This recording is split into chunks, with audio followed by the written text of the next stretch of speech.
Good morning students. Last time we have done this article. I hope ਤੁਸੀਂ ਇਹਨੂੰ complete ਕਰ ਲਿਆ ਹੋਵੇਗਾ। ਮੈਂ ਤੁਹਾਨੂੰ ਬੋਲਿਆ ਸੀਗਾ ਕਿ ਇਹਦੇ ਇੱਕ ਪਾਰਟ ਕਰਵਾ ਦਿੱਤਾ ਸੀ ਔਰ ਸੈਕਿੰਡ ਦੋ ਪਾਰਟਸ ਜਿਹੜੇ ਸੀ ਉਹ ਤੁਸੀਂ ਆਪਣੇ ਆਪ ਕਰਨੇ ਸੀ, ਠੀਕ ਹੈ। ਨੈਕਸਟ ਅੱਜ ਅਸੀਂ ਸਟਾਰਟ ਕਰਾਂਗੇ ਚੈਪਟਰ 4 ਇਲੈਕਟ੍ਰਿਕ ਪੋਟੈਂਸ਼ੀਅਲ। ਇਹਦੇ ਵਿੱਚ ਸਭ ਤੋਂ ਪਹਿਲਾਂ ਤੁਸੀਂ ਦੇਖੋ ਕੰਜ਼ਰਵੇਟਿਵ ਫੋਰਸ। ਕੰਜ਼ਰਵੇਟਿਵ ਫੋਰਸ ਕੀ ਹੈ? ਇਹ force is said to be conservative if work done by a force between two points is independent of path followed between two points. ਇਹ ਫੋਰਸ ਨੂੰ ਅਸੀਂ ਕੰਜ਼ਰਵੇਟਿਵ ਫੋਰਸ ਉਸ ਵੇਲੇ ਕਵਾਂਗੇ ਜਦੋਂ ਜਿਹੜਾ ਵਰਕ ਡਨ ਹੈ by the force between two points ਦੇ ਵਿੱਚ ਜੋ ਵਰਕ ਡਨ ਹੋਏਗਾ ਉਹ ਪਾਥ ਦੇ ਇੰਡੀਪੈਂਡੈਂਟ ਹੋਏਗਾ। ਪਾਥ ਦੇ ਇੰਡੀਪੈਂਡੈਂਟ ਹੋਣ ਦਾ ਮਤਲਬ ਹੈ ਕਿ ਪਾਥ ਦੇ ਉੱਪਰ ਡਿਪੈਂਡ ਨਹੀਂ ਕਰੇਗਾ, ਠੀਕ ਹੈ। ਜਿਸ ਤਰ੍ਹਾਂ ਕਿ ਸਪੋਜ਼ ਤੁਸੀਂ 2 ਪੁਆਇੰਟਸ ਲੈਂਦੇ ਹੋ ਨਾ, 2 ਪੁਆਇੰਟਸ ਲੈਂਦੇ ਹੋ ਤੇ ਹੁਣ ਪਾਥ ਜਿਹੜਾ ਹੈਗਾ ਉਹ ਸਟੇਟ ਵੀ ਆ ਸਕਦਾ, ਇਹ ਵੀ ਆ ਸਕਦਾ, ਇਸ ਤਰ੍ਹਾਂ ਦਾ ਵੀ ਆ ਸਕਦਾ ਔਰ ਇਸ ਫਾਰਮ ਦੇ ਵਿੱਚ ਵੀ ਆ ਸਕਦਾ, ਠੀਕ ਹੈ। ਤੇ ਕੰਜ਼ਰਵੇਟਿਵ ਫੋਰਸ ਕਿਹੜੀ ਹੈ? ਜਿਹੜੀ ਸਿਰਫ ਦੋਨਾਂ ਦੇ ਵਿੱਚ ਕਿੰਨਾ ਡਿਸਟੈਂਸ ਹੈ ਇਹਦੇ ਤੇ ਡਿਪੈਂਡ ਕਰੇਗੀ, ਪਾਥ ਤੇ ਡਿਪੈਂਡ ਨਹੀਂ ਕਰੇਗੀ ਕਿ ਉਹਨੇ ਫਰਸਟ ਪਾਥ ਲਿਆ, ਸੈਕਿੰਡ ਪਾਥ ਚੂਜ਼ ਕੀਤਾ ਜਾਂ ਥਰਡ ਪਾਥ ਚੂਜ਼ ਕੀਤਾ। ਇਹਦੇ ਕੀ ਹੋਏਗੀ? ਇੰਡੀਪੈਂਡੈਂਟ ਹੋਏਗੀ, ਠੀਕ ਹੈ।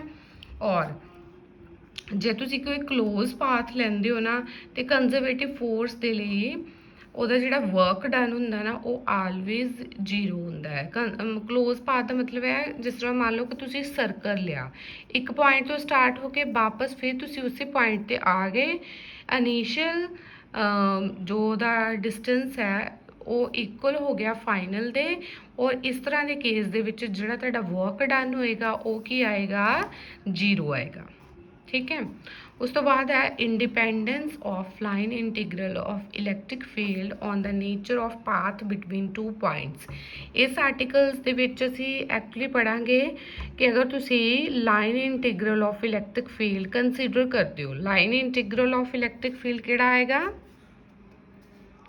ਠੀਕ ਹੈ, ਇੱਥੇ ਬਸ ਮੈਂ ਤੁਹਾਨੂੰ ਦੱਸ ਦਿੰਦੀ ਹਾਂ EDL, line integral of electric field, ਉਹਦੀ ਅਸੀਂ ਸਟੱਡੀ ਕਰਨੀ ਹੈ, ਠੀਕ ਹੈ। ਅਸੀਂ ਇਹਦੇ ਵਿੱਚ ਸ਼ੋਅ ਕਰਨਾ ਹੈ ਕਿ ਇਹ ਕਿਹਦੇ ਹੋਣਾ ਚਾਹੀਦਾ? ਪਾਥ ਤੇ, ਠੀਕ ਹੈ, ਇੰਡੀਪੈਂਡੈਂਟ। ਇਸ ਆਰਟੀਕਲ ਦੇ ਵਿੱਚ ਇਹ ਪੜਾਂਗੇ ਅਸੀਂ, ਠੀਕ ਹੈ। ਉਹਦੇ ਲਈ ਦੇਖੋ ਸਭ ਤੋਂ ਪਹਿਲਾਂ consider A point charge plus Q located at origin O of the coordinate system OXYZ। ਸਭ ਤੋਂ ਪਹਿਲਾਂ ਤੁਸੀਂ ਇੱਕ positive charge plus Q consider ਕੀਤਾ ਜਿਹੜਾ ਕਿ O ਦੇ ਉੱਪਰ ਪਲੇਸ ਹੈ ਔਰ ਕੋਆਰਡੀਨੇਟ ਸਿਸਟਮ ਕਿਹੜਾ ਆ? XYZ ਇੱਕ ਅਸੀਂ ਕੋਆਰਡੀਨੇਟ ਸਿਸਟਮ ਕੰਸੀਡਰ ਕੀਤਾ ਹੋਇਆ ਆ। And AB any path between two points A and B, A and B, A and B, A and B ਕੀ ਅਸੀਂ ਲਿਆ ਹੋਇਆ ਆ? ਐਨੀ ਪਾਥ ਲਿਆ ਦੋ ਪੁਆਇੰਟਸ ਦੇ ਵਿੱਚ ਇਲੈਕਟ੍ਰਿਕ ਫੀਲਡ ਦੇ ਵਿੱਚ, ਠੀਕ ਹੈ।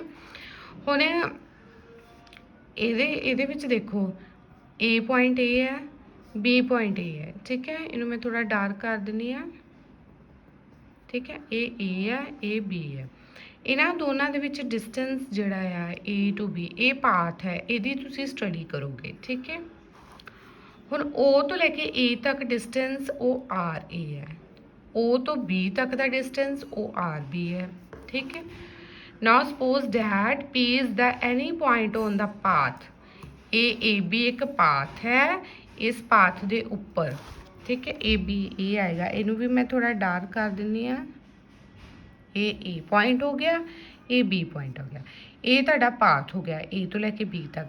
ਇਸ AB ਪਾਥ ਦੇ ਉੱਪਰ ਤੁਸੀਂ ਐਨੀ ਪੁਆਇੰਟ P ਫਾਈਂਡ ਕਰਨਾ ਹੈ, ਨੋ ਸੌਰੀ P ਪੁਆਇੰਟ ਕੰਸੀਡਰ ਕੀਤਾ ਹੋਇਆ ਹੈ, ਠੀਕ ਹੈ। P ਪੁਆਇੰਟ ਦੇ ਉੱਪਰ ਤੁਸੀਂ ਕੀ ਕਰਨਾ ਹੈ? ਇਲੈਕਟ੍ਰਿਕ ਫੀਲਡ ਦੀ ਵੈਲਿਊ ਫਾਈਂਡ ਕਰਨੀ ਹੈ due to this positive charge. ਦੁਬਾਰਾ ਤੋਂ ਇੱਕ ਵਾਰੀ ਇਹ ਦੇਖ ਲਓ।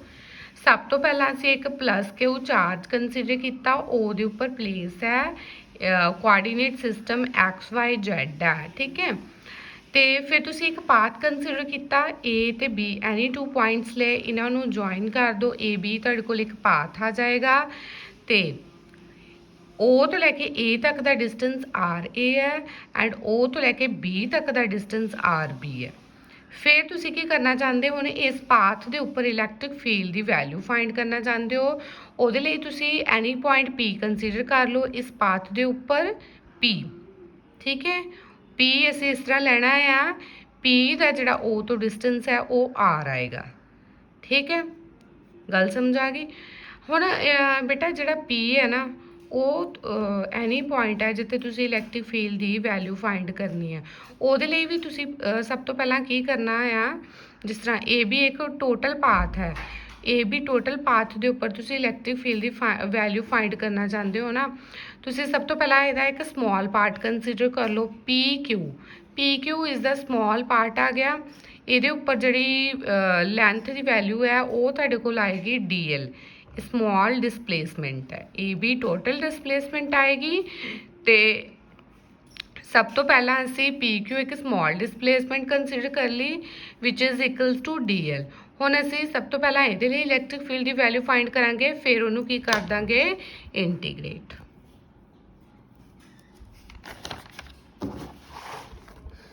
ठीक है, E इंटू DL की आ गया, वर्क डन आ गया। Field into displacement is equals to the work done by the electric field E in moving a unit positive charge from the point A to B.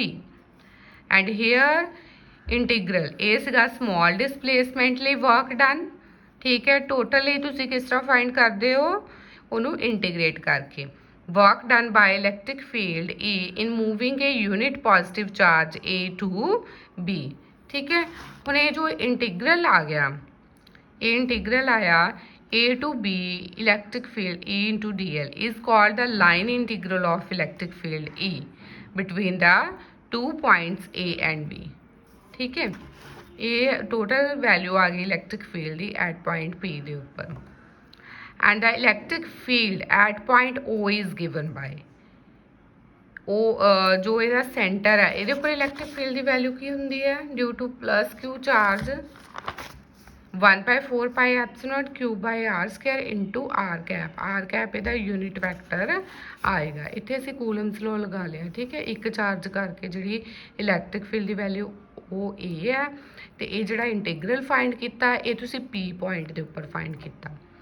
and where R cap is the unit vector along the line of, ठीक है, and theta angle हो गया between the direction of E and DL, ठीक है बेटा। ਹੁਣ ਤੁਸੀਂ ਇਹਦੇ ਵਿੱਚ ਕੀ ਕਰਨਾ ਆ, EDL ਇਹ ਤੁਹਾਡੇ ਕੋਲ ਡਾਟ ਪ੍ਰੋਡਕਟ ਹੈ, ਇਹਨੂੰ ਤੁਸੀਂ ਓਪਨ ਕਰ ਲਓ 1/4 pi epsilon Q by R square R cap into DL। ਜਦੋਂ ਤੁਸੀਂ ਇਹਨੂੰ ਓਪਨ ਕਰਨਾ ਹੈ 1/4 pi epsilon Q by R square, ਇਹ 1 ਆ ਗਿਆ, ਯੂਨਿਟ ਵੈਕਟਰ ਹੈ, DL ਐਜ਼ ਇਟ ਇਜ਼ ਆ ਜਾਣਾ ਤੇ cos ਥੀਟਾ ਆ ਜਾਣਾ ਤੁਹਾਡੇ ਕੋਲ, ਠੀਕ ਹੈ। ਇਹਨੂੰ ਅਸੀਂ ਕੀ ਲਿਖ ਸਕਦੇ ਹਾਂ, EDL 1/4 pi epsilon Q by R square DL into cos theta. ਇਹ ਆ ਗਈ ਤੁਹਾਡੀ ਇਕੁਏਸ਼ਨ ਨੰਬਰ 1, ਠੀਕ ਹੈ। ਇਸ ਤੋਂ ਬਾਅਦ ਹੁਣ ਤੁਸੀਂ ਕੀ ਕਰਨਾ, ਫਰੋਮ ਪੁਆਇੰਟ Q ਪੁਆਇੰਟ ਤੋਂ ਤੁਸੀਂ ਇੱਕ QN ਪਰਪੈਂਡੀਕੂਲਰ ਡਰਾ ਕਰ ਦੇਣਾ ਹੈ, ਤੇ ਤੁਹਾਡੇ ਕੋਲ ਇੱਕ ਰਾਈਟ ਐਂਗਲ ਟ੍ਰਾਇੰਗਲ ਬਣ ਜਾਣੀ PNQ, ਠੀਕ ਹੈ। ਜਿਸ ਤਰ੍ਹਾਂ ਹੁਣ ਇਹਦੇ ਵਿੱਚ ਦੇਖੋ ਡਾਇਗਰਾਮ ਦੇ ਵਿੱਚ ਇਹ PQ ਹੋ ਗਿਆ ਨਾ, Q ਪੁਆਇੰਟ ਤੋਂ ਤੁਸੀਂ ਇੱਕ ਪਰਪੈਂਡੀਕੂਲਰ ਡਰਾ ਕੀਤਾ, ਠੀਕ ਹੈ, ਇਹਦੇ ਨਾਲ ਮਿਲਾ ਦਿੱਤਾ, ਇਹਨੂੰ N ਪੁਆਇੰਟ ਮੰਨ ਲਿਆ, ਤੇ ਤੁਹਾਡੇ ਕੋਲ ਇੱਕ ਟ੍ਰਾਇੰਗਲ ਕਿਹੜੀ ਬਣ ਗਈ, PQ ਐਂਡ N। ਤੇ ਇਹ ਐਂਗਲ ਜਿਹੜਾ P ਦੇ ਉੱਪਰ ਐਂਗਲ ਹੈ ਨਾ, ਇਹ ਤੁਸੀਂ ਥੀਟਾ ਲੈ ਲਿਆ, ਠੀਕ ਹੈ। ਹੁਣ 90 ਡਿਗਰੀ ਦੇ ਸਾਹਮਣੇ ਵਾਲੀ ਜਿਹੜੀ ਸਾਈਡ ਹੁੰਦੀ ਹੈ ਉਹ ਤੁਹਾਨੂੰ ਪਤਾ ਕਿ H ਹੁੰਦੀ ਹੈ, ਹਾਈਪੋਟੈਨਿਊਜ਼ ਹੁੰਦੀ ਹੈ, ਠੀਕ ਹੈ। ਐਂਡ ਥੀਟਾ ਦੇ ਸਾਹਮਣੇ ਵਾਲੀ ਜਿਹੜੀ ਸਾਈਡ ਹੁੰਦੀ ਹੈ ਉਹ ਪਰਪੈਂਡੀਕੂਲਰ ਹੁੰਦੀ ਹੈ, ਔਰ ਬਚੀ ਆ ਵਾਲੀ ਸਾਈਡ, ਇਹ ਕਿਹੜੀ ਸਾਈਡ ਹੋਏਗੀ, ਬੇਸ,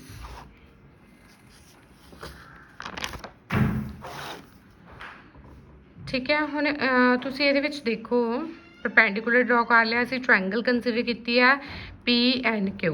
ਇਹਦੇ ਵਿੱਚ cos ਥੀਟਾ ਕਿਹਦੇ ਕੋਲ ਆਏਗਾ, ਬੇਸ ਅਪੋਨ H, ਠੀਕ ਹੈ। ਬੇਸ ਕੀ ਹੈ, PN ਹੈ, H ਕੀ ਹੈ, PQ ਹੈ। ਇੱਥੋਂ ਅਸੀਂ PN ਦੀ ਵੈਲਿਊ ਫਾਈਂਡ ਕਰ ਸਕਦੇ ਹਾਂ, is equals to PQ cos theta, ਠੀਕ ਹੈ। PN ਕਿਹਦੇ ਕੋਲ ਆ ਗਿਆ, PQ cos ਥੀਟਾ, ਠੀਕ ਹੈ।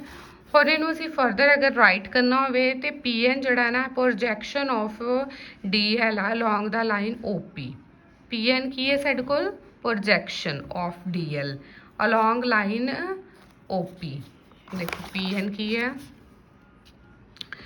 मतलब साडे कोल एक ओ पी लाइन सी, ठीक है, उन्होंने असी थोड़ा एक्सटेंड कर दिता, ठीक है, एक्सटेंड करके साडे कोल की आ गया पी एन आ गया। प्रोजैक्शन का मीनिंग हुंदा वैसे शैडो, मतलब ये इन्नी तुहाडी लाइन है तो ये इहदी की होगी शैडो, तो शैडो नूं उहदा ही पार्ट मनते हैं, ठीक है। इट मीनस जिहड़ा तुहाडे कोल पी एन है ना वो जिहड़ा हैगा ना वो किहदी डायरैक्शन है, आर दी इनक्रीजिंग डायरैक्शन है। इट मीनस जो तुहाडा डी एल कॉस थीटा है ना, ਇੱਥੇ देखो ਤੁਹਾਡਾ ਕੀ ਸੀਗਾ ਪੀ ਕਿਊ cos ਥੀਟਾ ਸੀਗਾ ਨਾ, ਪੀ ਕਿਊ cos ਥੀਟਾ, ਇਹਦੇ ਵਿੱਚ ਤੁਸੀਂ ਪੀ ਕਿਊ ਜਿਹੜਾ ਇਹ ਤਾਂ ਸਮਾਲ ਪਾਰਟ ਸੀਗਾ, ਇਹਨੂੰ ਤੁਸੀਂ ਡੀ ਐਲ ਲਿਖ ਦਿੱਤਾ, ਤੇ ਜਿਹੜਾ ਪੀ ਐਨ ਹੈਗਾ ਉਹਨੂੰ ਫਿਰ ਪ੍ਰੋਜੈਕਸ਼ਨ ਹੈ ਤਾਂ ਉਹਨੂੰ ਫਿਰ ਤੁਸੀਂ ਕੀ ਲਿਖ ਸਕਦੇ ਹੋ, ਆਰ ਲਿਖ ਸਕਦੇ ਹੋ।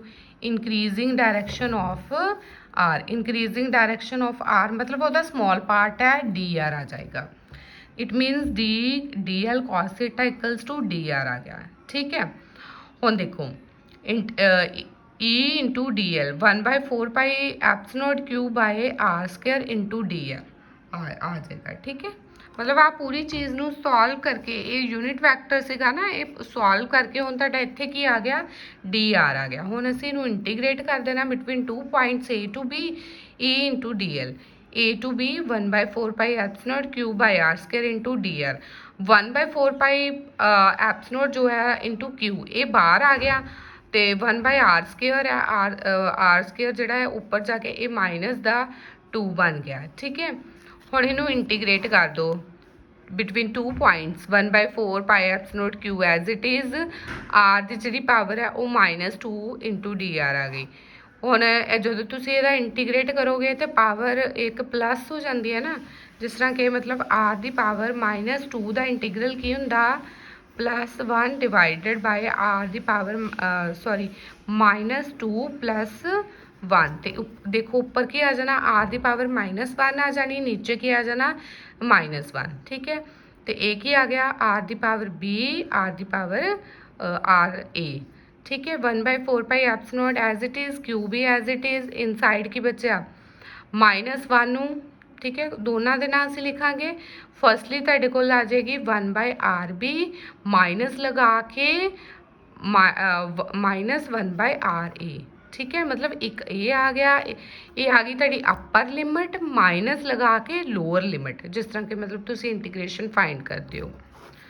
हुण देखो ए तो माइनस माइनस प्लस हो जाना, आर ए वाला प्लस हो गया तो आर बी वाला तो नेगेटिव ही रहेगा, ठीक है।